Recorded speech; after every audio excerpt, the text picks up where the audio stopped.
Hey everybody, welcome to Tsukiji Market. Behind me is the famous place where the tuna auction used to take place about 5-6 years ago. They moved to Toyosu, this area, the outer market. We were wondering what was going to happen to it. It's become, well, a place of street food for tourists. And it's also a place I'm going to kind of feature as positively as I possibly can. This is a part of a two-tier pricing system, which we discussed on this channel a couple of months ago. It's been on Japanese TV. Proponents and have been talking about the positive effects and why they would do this, and people against it have been talking about the cons. People feel quite strongly about this in Japan, but by looking at the prices here, obviously you can tell this is not meant for locals at all. I'm going to show you why. The first place to talk about two-tier pricing system that is somewhat controversial, it just came up in the news a couple of days. I'm going to start with this story here. This is from NHK World. This news story came out yesterday, and it's about Himeji, which is a UNESCO World Heritage Site, charging an entrance fee increase for non-locals. And I don't know if that means Japanese in general or just foreign tourists. But the article goes in and says Himeji City in Western Japan, which is near Osaka and Kobe, has decided to review the admission fee for Himeji Castle, the UNESCO World Cultural Heritage Site, as considering setting a higher rate for non-local and foreign visitors. I don't know if I qualify as a foreign visitor. The Himeji mayor talks about this, and he's considering it right now. It's not guaranteed yet, but when they start to talk about it publicly in the press, it looks like it's possibly going to happen, probably, which gives it a more chance than possibly. He said he expects enormous funds will be needed in the future to preserve the cultural site. That's the excuse or the reason. He said that there are various expenditures such as securing materials for necessary repairs, nurturing personnel to carry on the skills of the craftsmen, and fortifying earthquake resistance. All those are actually valid points. They don't say how much it is, but how much you're going to raise it. But right now, Himeji Castle is 1,000 yen, or about $6.50 for international tourists. That's a little bit too cheap. I don't think it's cheap for Himeji residents. And to be honest with you, there are a lot of places around Japan where they do have this two-tier system for residents of a city, including Tokyo Disneyland, which used to give out discounts for Chiba prefecture residents because they got some sort of tax, because of tax breaks, having Disney in Chiba, helping the economy, all this other stuff. So apparently Chiba residents back in the day used to get a second, cheaper rate. It wasn't that much that I can remember. I don't think they do that anymore. But this Himeji Castle thing is something that's going to start off a domino effect where if the yen stays where it is, which is at 158 to the dollar, which is so high, it looks like that this is going to happen, and I'll kind of explain to you why. I mean, NHK did a pretty good job of this story anyways. Japan is a pristine example of 17th century Japanese architecture, and local officials say they need more money to keep it that way. So they're thinking about asking foreign tourists to help foot the bill.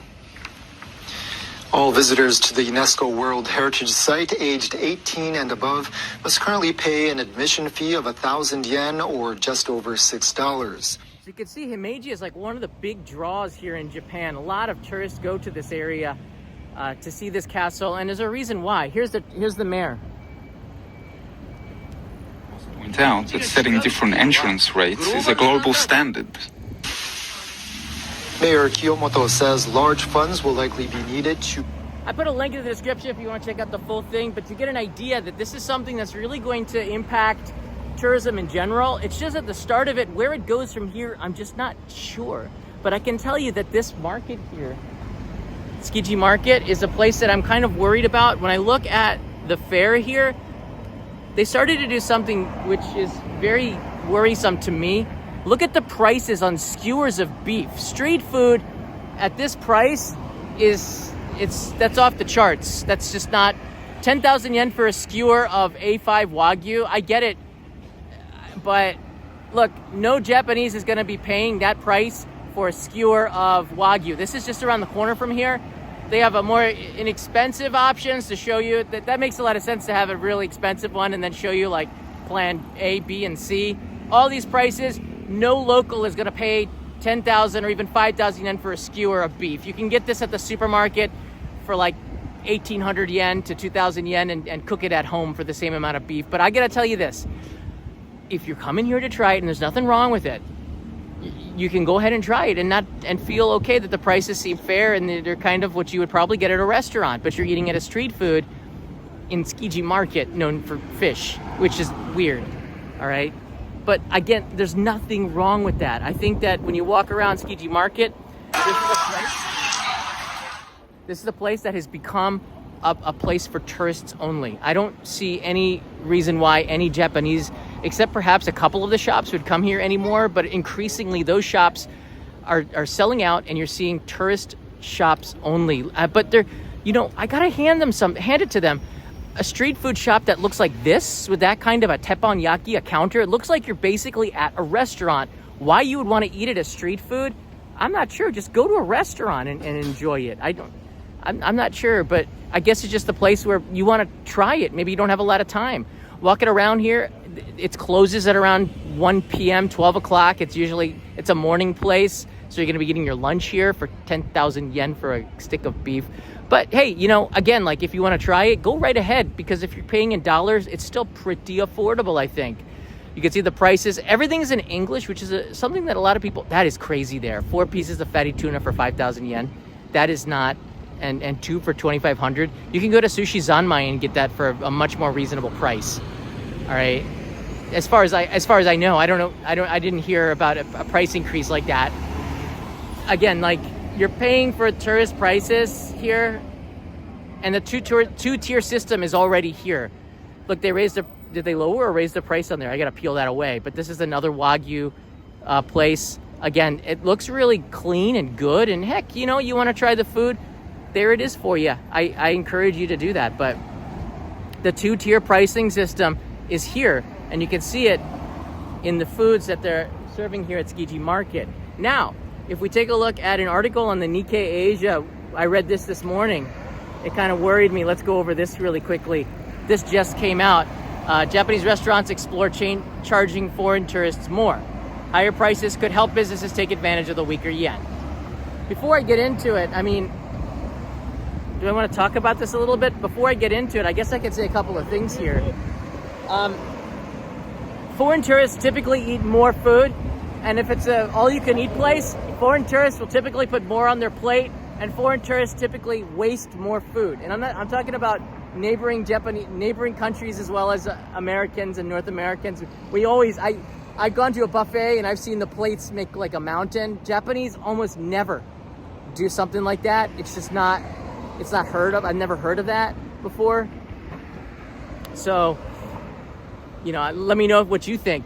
So, charging some tourists more prices, it seems to make a little bit of sense at a buffet. But in general, the weaker yen is really hurting businesses that aren't expanded into overseas markets collecting dollars. Chain restaurants that are overseas can kind of balance it out because they're making a killing in places like Sushiro, Kaiten sushi chain, opened up restaurants in Texas and California and New York.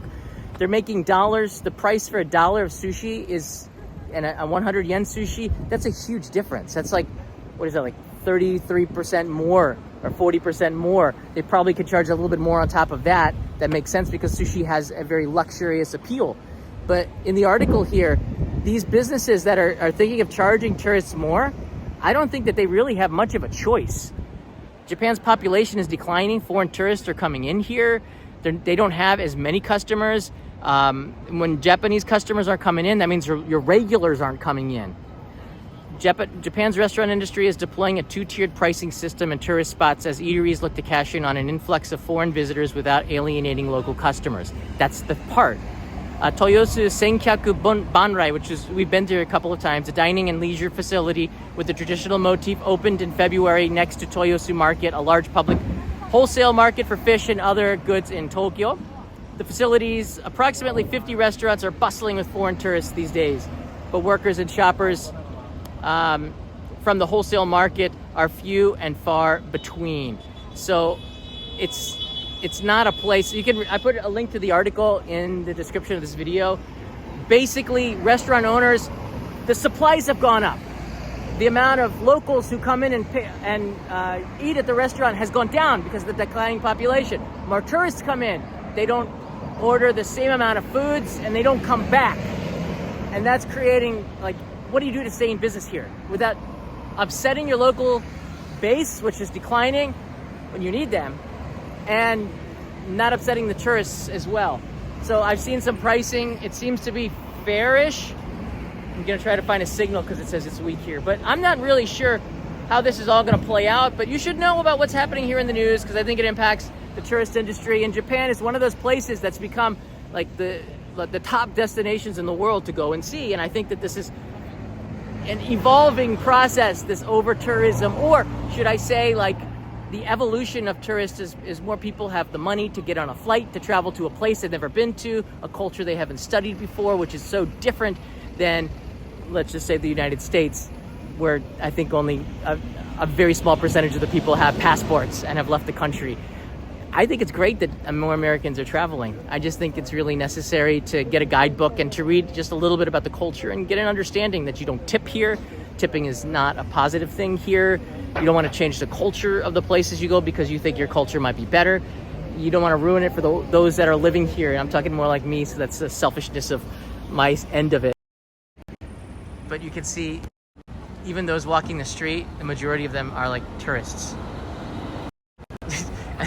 Like, the majority of the people coming in here are tourists. So we have that going for Tsukiji. And they've done an exception. Look, I'm not going to blame Tsukiji Market. I think what they're doing is a positive thing for their neighborhood, and they're coming up with answers to make money. It is a business, and you got to give them credit. A lot of people have been writing me, where do I find an authentic experience? It's not here. It's not here. There's nothing wrong with that. It's just, it's not here at Tsukiji Market. Tsukiji Market is a street food paradise for tourists that want to try a bunch of Japanese stuff at inflated prices that they could probably get at an izakaya down the street from here. But it's got this fun appeal, and if you've got a limited time and you're staying in a hotel here, you definitely should stay at Tsukiji Market. But it is a tourist trap now. There's no way. I look at this photo and I'm like, it is a tourist trap now. First of all, it's in English. You see signs that say Kobe beef. As soon as you see Kobe beef in English, you can just be sure that you're getting a tourist experience. If they write Kobe beef in English, that sign is for you. They're trying to get you to come in here. And look, you're not going to get any locals unless you're a foreigner and you want to take your date here and she just happens to be Japanese or something. She's going to humor you. I don't know. I don't eat here anymore. There's a sushi zanmai, which is the honten. I highly recommend that. The prices, locals still go in there, but this neighborhood has changed quite a bit. And I don't think there's anything bad for it. If they're making money, I totally think they should do that, but I hope that they don't overstep. And there's like 20 it felt like 20, I counted 7, but it felt like a lot more Wagyu places on the side streets of Tsukiji Market in a place that is famous for fish. Which, actually, the first Yoshinoya, which is a beef bowl place, opened up here. So there is some history behind that. Back when they came here in the 1930s after the Great Kanto earthquake in 1923. But it's just odd. It's just odd that the fish market is now, you don't find as much fish. But hey, Tsukiji is not a fish market anymore. It's a tourist attraction. And I think that's great. Leave me a comment if you have any in the comments below, and I'll be happy to. I'm trying to look at the chat. I can't see it popping up here. Hold on. Hi, chat. Enter chat. All right, I can't see the chat, you guys. This is a live stream. Show the chat. For some reason, I can't see the chat here.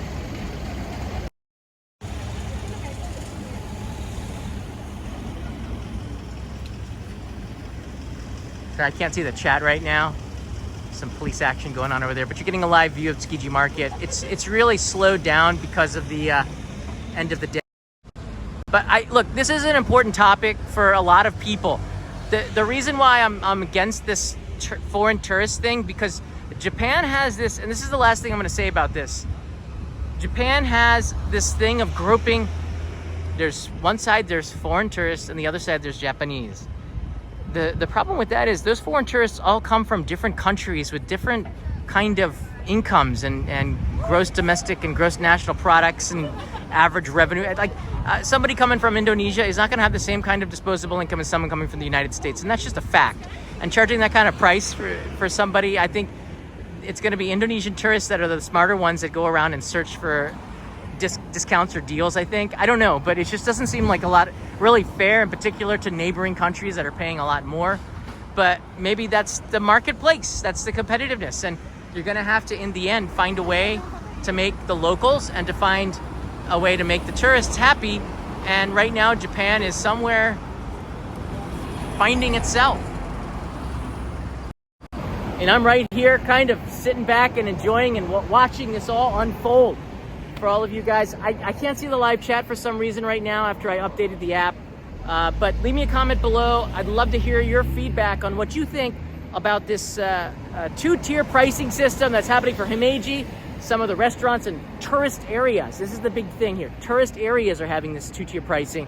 And places like this in Tsukiji where there's a two-tier pricing system there's tourist prices. I shouldn't say two-tier. The things on the street, down this main street where the tourists come, probably getting right off of the plane and coming here. Look, if you don't have a lot of time, go ahead and try it, but you can find it for the same price or even cheaper at a restaurant around this area where locals go to eat. But more and more, increasingly, it's going to be tourist prices because Japan has a declining population. It has a country with where the price of the wages are not increasing enough to keep up, and more people are just going to be cooking at home and not locals be cooking at home like we are right now instead of going out to eat, which is sad because going out to Japanese restaurants is amazing here. But it might be something eventually that becomes just for tourists. But if that happens, I don't think a lot of these mom and pop shops are going to be able to stay in business unless they're also charging more. And the Japanese customers are not going to be able to do that. They just don't make that kind of income. They don't make that kind of income. All right, everybody, have a good day, have a good night. It is sunny. The rain from yesterday went away, all day raining. We have sunny skies and it feels like summer. If you do come to Tsukiji Market, that's the place you should go. Go to the Sushi Zanmai head shop. Honten, they call it. That's my favorite. That's my recommendation to you. If the chef makes a sushi restaurant good, all the best chefs are over there at the Honten. That's where the locals go anyways. Shh, don't tell anybody. Why did I even open up my mouth here? All right, everybody. Thanks for watching. I'll see ya. Mata ne.